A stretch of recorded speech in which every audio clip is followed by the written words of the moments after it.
They said Congress is probing whether 4 specific foreign adversaries have routed money to Democratic Party campaigns. We write raising concern about illicit funding by foreign actors from Iran, Russia, Venezuela, China, maybe using ActBlue to launder illicit money into U.S. political campaigns. Many smaller donations made in the name of existing ActBlue donors and without their knowledge. This practice is known as smurfing.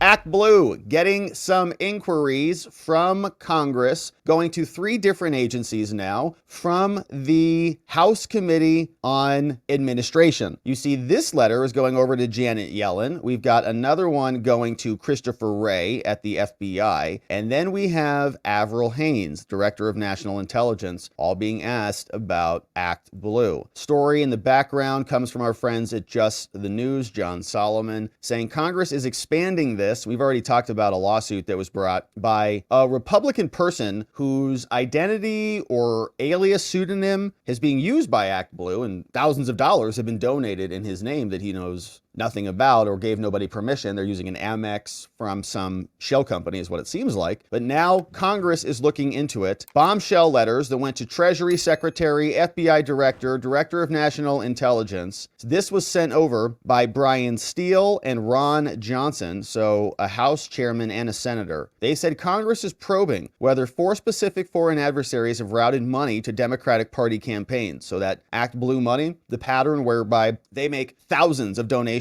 using one person's name. It's usually, I would imagine it's bots that are doing these because the transactions are too numerous. But in the transactions, they're very small, right? $4, $5, $16, $25, but thousands of them totaling tens of thousands of dollars. And they're all so small that the recipient in Congress doesn't have to aggregate them and then report them according to one particular name. So then they can send through one name thousands of dollars, maybe over certain guidelines, to many, many different people without flagging any limitations or actually without having to report anything because it's all small numbers. Then when you look it up on the donor side, you can then go find their names and say, wow, they've donated hundreds of thousands, if not millions of dollars to thousands of donations. Now, they wrote a letter. They're demanding access to SARS, suspicious activity reports, which are some of the most sensitive documents that the industry files with the government. Federal law requires banks to file SARS no later than 30 days after the date of an initial detection of transactions that raise red flags. If there's cash movements that exceed $10,000, if there's suspicious activity that looks like money laundering or tax evasion, they need to file it. So they demanded some answers because they think that there is smurfing happening. Steele told John Solomon earlier this month that he believes many Americans are victims of fraud, saying there's great concern that people will be unwitting straw donors, meaning an individual is simply typing in their information and then using a financial payment not associated with that individual. So it's fake names. The practice has been given the name of smurfing. The practice evades FEC reporting requirements and creates the illusion of thousands of small donors to a campaign. It's all fake. Both Steele and Johnson began probes dating back to 2023 targeting ActBlue. 2 months ago, they also completed a computer analysis of hundreds of thousands of small donos passing through ActBlue to Democratic candidates. Those findings led Steele to refer evidence to attorneys generals in 5 states for possible criminal or civil investigations. We'll see if they do anything about it. We also saw the lawsuit in Wisconsin. Mark Block, we read through that. Very interesting filing because he was the recipient of this. He had a different name that he was using for spam emails, and then that name got gobbled up, and someone apparently is making donations under those names. And so the letters went out. Let's take a look at what is inside. You can see this one went over to Janet Yellen, Department of Treasury. As chairman of the committee, they say, and ranking member on investigations in the Senate. We've got broad oversight here, Janet. We write raising concern about illicit funding by foreign actors. Now, we've been investigating claims that foreign actors from Iran, Russia, Venezuela, China may be using ActBlue to launder illicit money into U.S. political campaigns. Our investigation has indicated that these actors may be exploiting U.S. donors by making straw donations without their knowledge. Now, similarly, Similarly, as ranking member of PSI in the Senate, Johnson wrote to the FEC in April because there was a video from James O'Keefe, shout out, making his way into congressional letters. Amazing. In March 2023, alleging that political donations are being made in large amounts to certain political groups without the donors' knowledge. The FEC refused to confirm or deny whether it's even investigating this. They're like, what are you talking about? La la la la la la la. It's fine. During our investigation, evidence has emerged pointing to illegal donations being broken into many smaller donations made in the name of existing ActBlue donors and without their knowledge. This practice is known as smurfing, where illicit actors use prepaid debit, credit, or gift cards in the names of legitimate donors to make straw donations that are virtually impossible to detect. In October 2023, we sent a letter to ActBlue inquiring how it prevents contributions from foreign sources and whether it requires card verification value (CVV) numbers associated with the credit or debit card used when making a dono. ActBlue responded, explaining that it did not require contributors to provide their CVV when making an online contribution. Oh, you're kidding. The failure to verify donor identity may have allowed foreign actors to fraudulently participate in the political process in the US. And we saw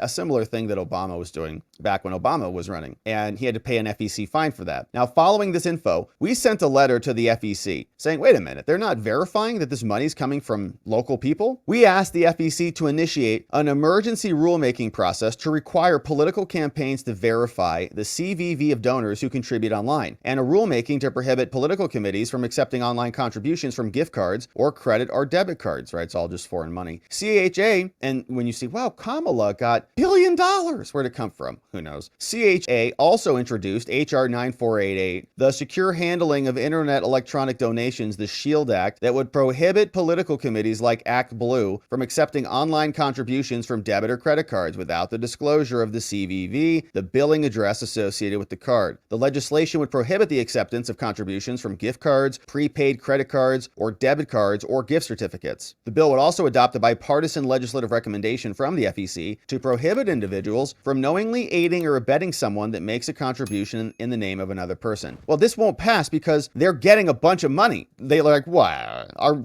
donos will dry up. Are you kidding? This won't pass because they love it. We also conducted a comprehensive analysis comparing over 200 million FEC donation records with data, age, party affiliation, number of donos, consumer purchasing power, and net worth. This study revealed several anomalies and mismatches in the FEC records, suggesting that foreign entities may be using these tactics to interfere with our elections. Yeah, right. But it's Russia's Facebook ads. Give me a break. Now, disturbingly, when Ron Johnson asked the FBI director, Christopher Wray, during a September secure briefing about election security and what the FBI was doing to investigate this smurfing, Director Wray seemed clueless on the issue and had no idea if the FBI was doing anything to investigate it at all. Oh. The other briefers, Avril Haines at the DNI and CISA director Jen Easterly, they all remained silent on it. They're like, we can't touch that. Based on the evidence gathered, we referred this matter to several state AGs, okay, Arkansas, Florida, Missouri, Texas, Virginia. Additionally, we've consulted with experts in money laundering, terrorism, finance, credit card processing to better understand how these foreign actors are exploiting our dono systems. Now, to this end, we look forward to an upcoming non-classified briefing with the Financial Crimes Network called FinCEN to discuss how the agency is attempting to combat illicit election funding. Now, in light of these findings, we request that the department make available to our committees all SARS, all suspicious activity reports related to ActBlue, specifically regarding fraud, money laundering, identity theft, the use of prepaid credit, debit, gift cards in this context. We're aware that another committee, Oversight, Comer, has also requested access to the SARS and ActBlue, and the department is preparing these SARS for review. We are particularly interested in any SARS that mention ActBlue and indicate any potential interference between foreign actors from Iran, Russia, Venezuela, and China. It's just amazing they just talk about those countries. Really, only those countries. Got it. And what about about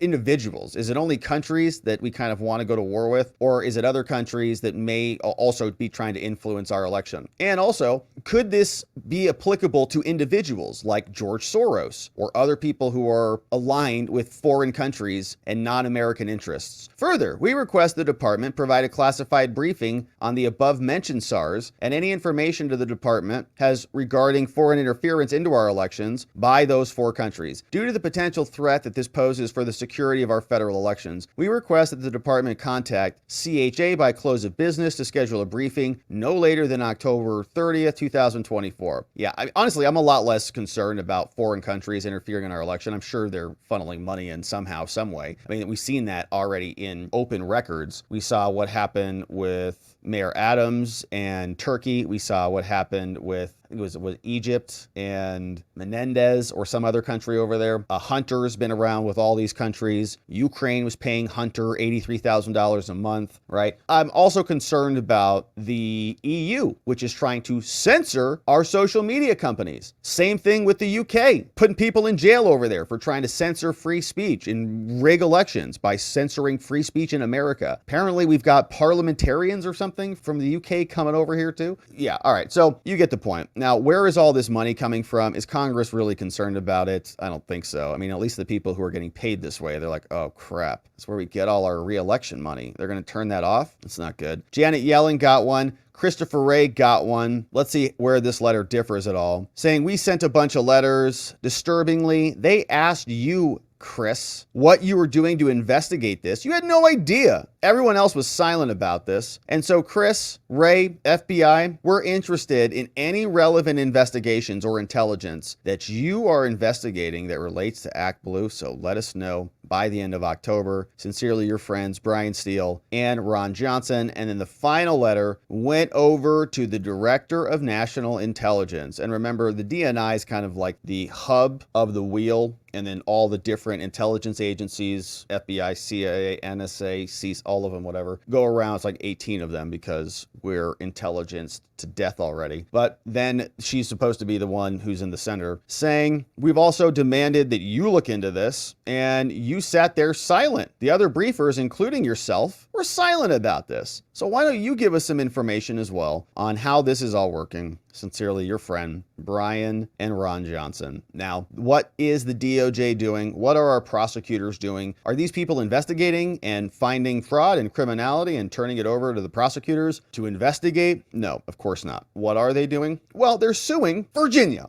for trying to clean up their voter rolls. So they want a bunch of dirty money and they want a bunch of presumably ineligible people to be on the voter rolls so that they can win and then turn around and call this a free and fair election. Here is the Virginia governor responding to this and saying the DOJ is acting out of proper turn. Yeah, to be clear, this is not a purge. This is based on a law that was signed into effect in 2006 by then Democrat Governor Tim Kaine. And it starts with a basic premise that when someone walks into one of our DMVs and self-identifies as a non-citizen, and then they end up on the voter rolls, either purposely or by accident, that we go through a process, individualized, not systematic, an individualized process based on that person's self-identification as a non-citizen to give them 14 days to affirm they are a citizen. And if they don't, they come off the voter rolls. And by the way, they have one last safeguard, which is they can come and same-day register and cast a provisional ballot. And so to describe this as something that's a purge is completely inaccurate. It's wholly consistent with the U.S. Constitution, the Virginia Constitution, and Virginia law. And just recently, of course, what we found was that back in 2006, the then